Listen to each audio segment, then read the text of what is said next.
Hey guys, Mike Crow here again for episode number 3. you know, uh, Zig Ziglar once said, and I know you older guys know who that is, and you younger guys are wondering who the hell is Zig Ziglar? So, maybe learn a little history.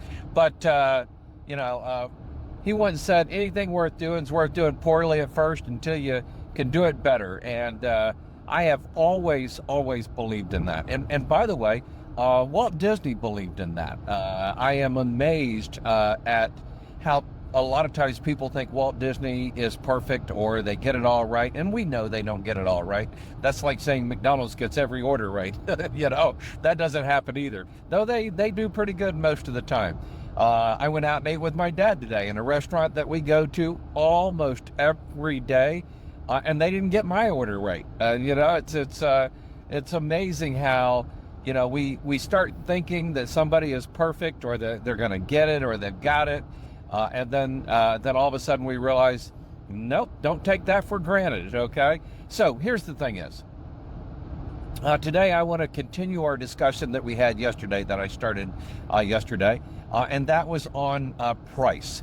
January is a great time for you to start taking a look at a lot of different things. And by the way, one of the things that you need to consider is what can you work on in January when your business is a little bit slower. And yeah, I know that some of you guys out there in different parts of the country, you aren't slow in January. That's okay. Translate that into, the part of the year when you are slow. But for the rest of us out here, January is a slow time of year. In fact, we just had snow for the last couple of days, so that was wonderful and highly unusual here in Texas.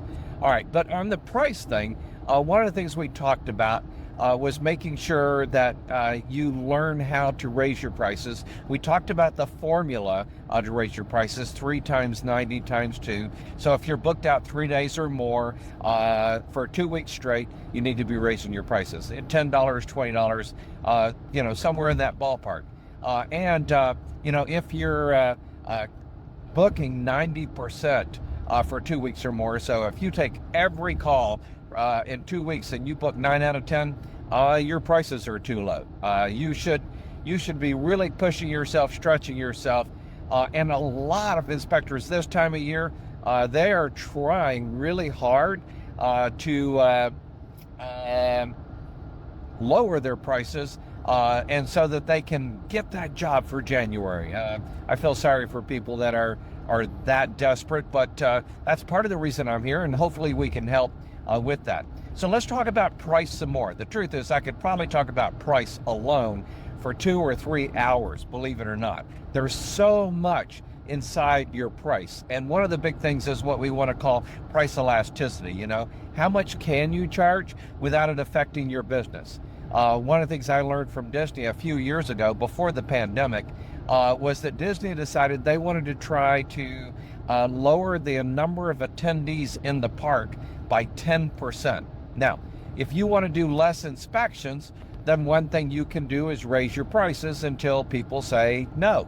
What happens is, in a lot of cases, and it happened at Disney of all people, they found out they had a lot more price elasticity than they thought. And they raised their prices, and they raised their prices, and they raised their prices. And oh, by the way, people screamed and hollered, and they're still screaming and hollering on the internet about how Disney is way too expensive now, and how the average person can't afford to go to Disney, and how it should be so much less expensive. And then in the next sentence, they complain about how there's too many people at Disney and the crowds are just overwhelming, and you have to stand in line for 2 hours for the major rides to be able to get on the rides and everything. Oh, but you could buy a ticket to go into the lightning lane, but man, there's Disney again trying to charge you too much money. You need to know, as you start charging and charging what you're worth and price elasticity, that you're going to have a lot of people that are going to whine and complain about your prices. I got a secret for you. That's their problem, not yours, okay? If you're busy, if you're booking out, then great, okay? You deserve to get paid what you're worth. I was in Fort Worth, Texas one point, and I was at a board of realtors meeting, and there was an agent in the buffet line, and I was right there with her, and I said, hi, who are you with? And she told me, and there was some real estate office. I went, oh yeah, the one over on such and such. She went, yeah. And she said, who are you with? And I said, Affordable Inspections. And she kind of went, you guys are anything but affordable. You know, hey, that's okay. We did over 2,000 inspections that year. That was a long time ago, but we did over 2,000 inspections that year, and nobody had any problem paying our prices. Now, we've gotten even better since then at our prices. Our average price is well over 500. And by the way, if you're in Connecticut or the Northeast where you've got radon and other things, I know your average price is 700, 800. There's a couple of companies out there, I know that their average price is $1,000, okay?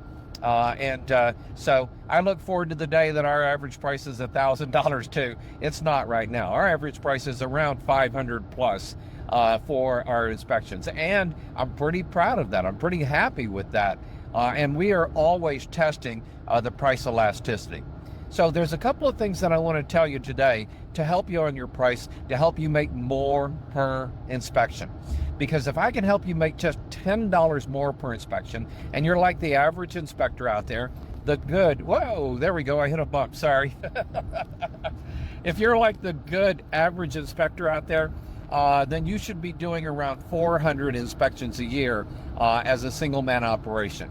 And of course, if you've got 3 inspectors, I'd like to see you be doing 1,200 inspections a year. So about 400 inspections per inspector is a good average. And just knowing that number helps you, because some people will tell you, oh yeah, you should only be doing 300 a year or 200 a year, and of course some people tell you should be doing 600 a year. Trust me, I've done 600 a year. Me and my dad both did 600 a year several years in a row, 600 plus as we were building our business. But when we started hiring inspectors and teaching inspectors, one of the things I realized was that 400 inspections per year was a good average for anybody out there, and especially, if they don't have to answer the phones and they don't have to do any marketing, that 400 works out really well. That works out really well. So here's one of the things, and if somebody's already taught you this, then congratulations, because I started teaching this years ago, and there were a few people that kind of had it figured out. But I still run into companies nowadays that are pricing their inspections by the square footage, and pricing it by the square footage, no problem with that whatsoever. Except a lot of times they start out at like 1,500 square feet or 2,000 square feet. Anything up to 2,000 square feet is $325 or whatever in your neighborhood. Maybe it's more. I hope it's more. And then I go, okay, so what's your next price point? They go, well, it's 2,500 square feet. And I said, how much is that? And they go, oh, it's like $375. And I go, okay, and what's your next price point? They go, it's 3,000 square feet. And how much is that? Oh, it's $425. So, and I said, can I help you make some instant money right now? So listen carefully, because this is the juice right here. Start charging per 250 square feet instead of 500 square feet. So take that $50 jump and put $25 to it when you hit 2,250 square feet instead of waiting to go all the way to 2,500 square feet. Now, look, a lot of us did this in the days when there weren't computers and there weren't easy ways to figure all of this out. And so, we were trying to make it as easy on ourselves as we were trying to make it on anybody else. But nowadays, with all the computers, with all the gadgetry we have, there's no reason why you can't be doing this on less square foot. By the way, there are some people out there that do it per square foot. 10 cents a square foot, 12 cents a square foot, 15 cents a square foot. I'm just going to tell you, you guys, I am envious of you, and I think you're doing amazing stuff, and keep up the good work, okay? But for the most part, it does make it a little bit more difficult for our office and some of the people to be able to keep up with things. Now, so one of the big things is, so we when I took over the company, I bought the company called Tex Inspect here in the local Dallas-Fort Worth area. I sold my first company, Affordable Inspections, for over $1 million. And then I was out for the business for a little while. I started coaching, which is what I love more than anything else, is helping other people be successful with their business. And then one of the things I realized was I needed a prototype company to be able to show people what we were doing, why we were doing it, and how to do it, because a lot of people were going, well, Mike, that worked great a long time ago, but if you haven't looked around, well, nowadays they would say it's 2025, okay? And I would go, wow, yeah, no, but here's what I want you to know. Everything I'm teaching you works today as well as it did 30 years ago, okay? Maybe even better in some ways. All right, so here's another piece of this. So you went from 2,000 to 2,500, and so now you break it down to 250 square feet instead of 500 square feet blocks. That's great. That's going to work, and that's going to help you earn basically another $25 on about 7% of your inspections or so. It's going to raise your overall average inspection fee across the board. So it's going to be a pretty darn cool thing for you and everything. And so I just want you to think about that. Now, here's the next piece of this. Years later, what I decided to do was take that and then break it down from 250 square feet to 125 square feet. So again, now we took the $25 from 2,000 square feet to 2,250 square feet, and we divided it by 2. So we went, hey, put $13 here and put $12 there.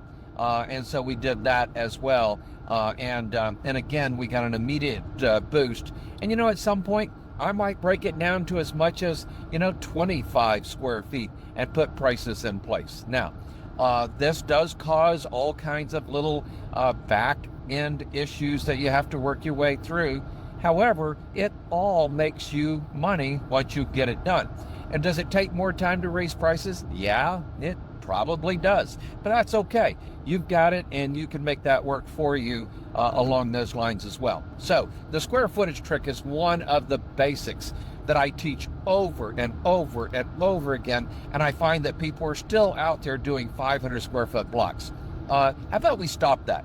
How about we start getting paid what we're worth, guys? Okay? Now, I've got one other secret for you.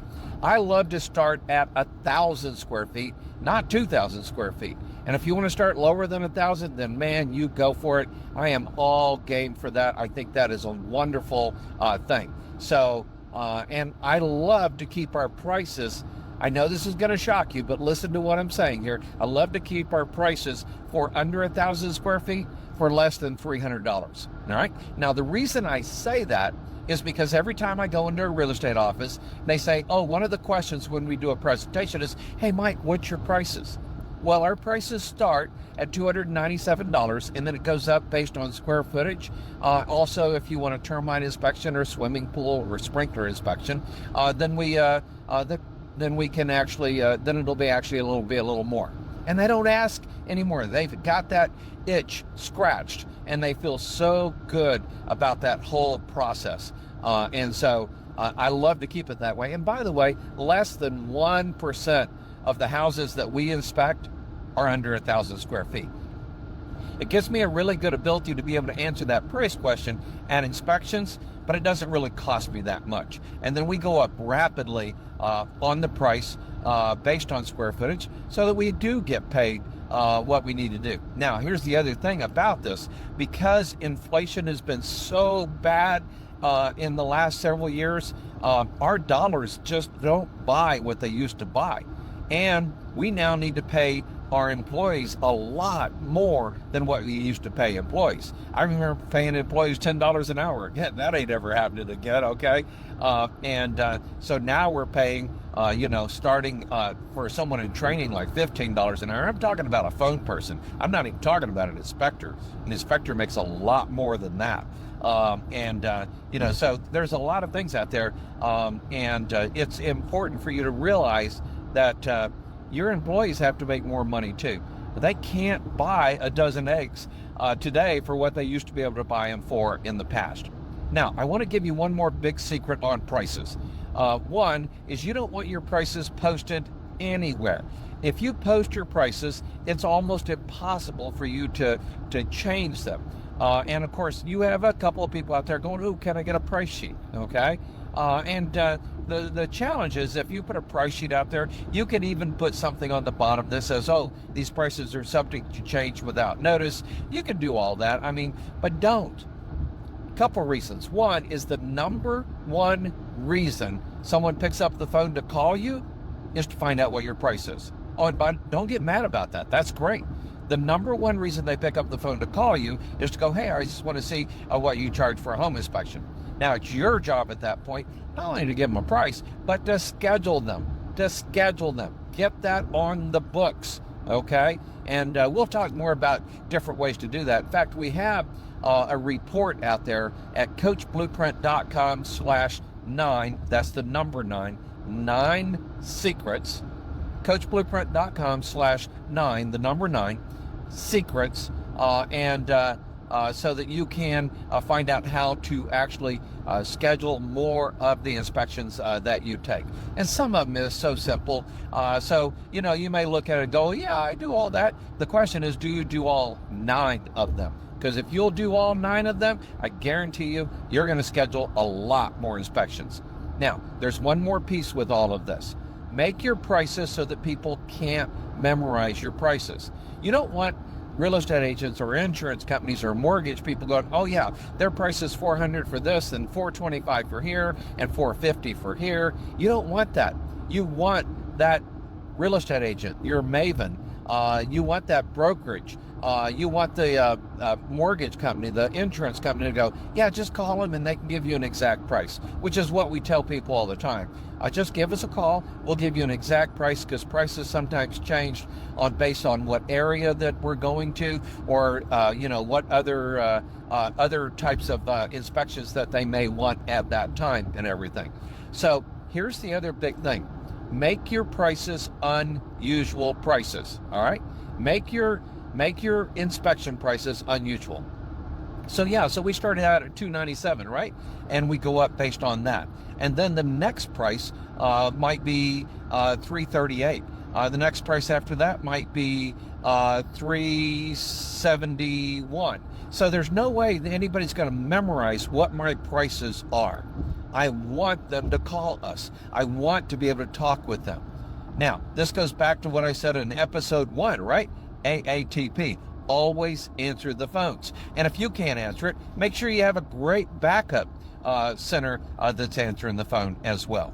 So those are some of the main points that I want to get out to you today. I do want to say thank you. I've gotten so many wonderful people telling me that it was nice to hear about my dad and everything. One of the reasons I have this time is because my dad had a stroke about 9 months ago. He's doing well physically, emotionally not so well, and so he's struggling there a little bit. I love him. I go see him almost every day. And on the way home from that, I've been making phone calls to like one-on-one people, and had some great conversations. And somebody suggested that, "Hey, Mike, why don't you do a daily little Facebook Live so you can reach a lot of people and help them?" So I have to tell you, I have a notepad, and I've been writing down a whole list of things that I talk to people about on a regular basis, and I'm going to start sharing those for you daily, and we can go from there. Now, some of you also know that we are getting ready to have our big show. Used to call it 3 Days of Secrets Revealed. Now we call it Mission. And this one will be Mission 25. Because I am a man on a mission. I am a man on a mission. There's a great song that goes with that. March 10th, 11th, and 12th here in the Dallas area, we will be hosting our next mission, Mission 25. So you can go out to homeinspectormission.com and see some of the speakers that I put out there. I haven't put them all out there because I've got so many secrets that I am working on that I kind of hold some of them close to the vest until you get there. But we're going to talk about AI. We're going to talk about how to make sure that agents want to market you. We have a great real estate agent coach, international real estate agent coach that works with my coaching members, and he will be there speaking a couple of times at least. On one of the things he's going to talk about is how to make sure that agents want you to do their inspection. And when I say you, I mean your company as much as anything else. Well, guys, I'm going to say thank you for taking the time. It's hard to actually see my phone. Every now and then when I get the shade or whatever, I can kind of see my reflection or see me on here and everything. I just want to tell you thank you, because this is what drives me. And by the way, Krista calls this driving inspector success. So you're going to see more of that. So while I'm driving home, yep, I know some people are going to go, oh, that's dangerous. Yep, okay, get over it. Being in business is dangerous. I used to drive 3,000 miles a month as a home inspector. And sometimes I had a cup of coffee in one hand, I had my phone in the other hand, and I had the map in my other hand. Wait a second. You understand what I'm saying? And so I'm going to spend a little bit of time sharing with you some of the secrets that I've learned over the years to help you understand and take your business to the next level. I have some people going, there's no secrets. Oh, yeah, there are. Okay. You just don't know what you don't know, buddy. And I just want you to know, I'm going to be sharing those with you. And I really hope you'll go out and get that free report. I hope you'll maybe join our coaching program. And I absolutely encourage you to join us for our 3-day event, Mission 25, at homeinspectormission.com. Be successful, guys, and be around those that are successful. Talk with you again soon. Bye.